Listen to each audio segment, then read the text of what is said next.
પેલા માતાજીને શું સમજતા? માતાજી એટલે કામ કર આપણા, એ માતાજી. ભક્તિ હતી બધાની, દીવાબત્તી કરતા હતા, પણ જે પ્રેમ પોતાની માં છે, પોતાના પણ કે આ મારી માં છે, મારી કુળદેવી છે, મારી મેલડી માં છે, એ તો 12,000 ધામ આવ્યા પછી જ મારી મારી થયું હશે. નકર બધાને પેલા બીજાની પારકી માતાઓ જ વાલી લાગતી. ઘરની માને એક શ્રીફળ ના ચડાવવા આજનો માણસ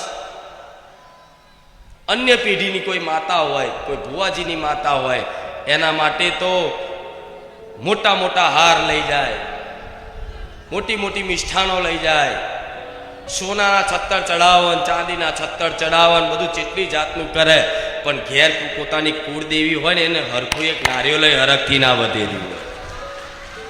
આ શું ખોટું? પણ હું રામવારી મેલડી મારા તમામ ભક્તોને એવું કહીશ કે મારા કરતા તમારી કુળદેવીનું મહત્વ વધારે રાખજો.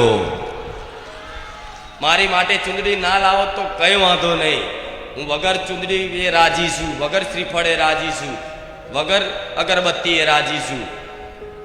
મને રાજી કરવા માટે તો ખાલી રામ નામ કાફી છે બસ.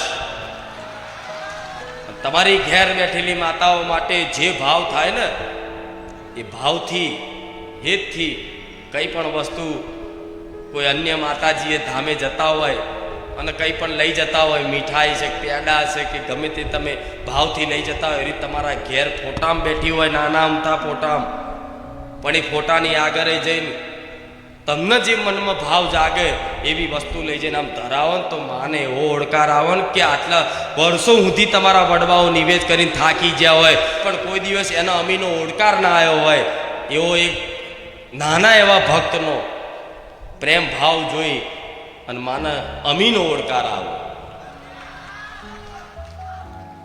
માં કશી વસ્તુની ભૂખી નહીં, પ્રેમની ભૂખી છે. પ્રેમથી કઈ પણ વસ્તુ લઈને જાઓ કે માં લે આ તારી હાથર આ લાયો છું, સ્વીકાર કરજે, તો માં એટલી પ્રસન્ન થાય એની સીમા નહીં. એ વસ્તુ ના જોવે, તમારો ભાવ જોવે, અને ભાવ જોઈ અને માના આંખોમાં આહુડા આવી જાય. તમને ચો ખબર છે? શું તમે એકલા જ ભાવથી રહો?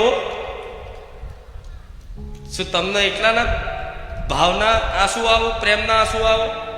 શું માતાજી પ્રેમના આંસુ ના આવો? આવ.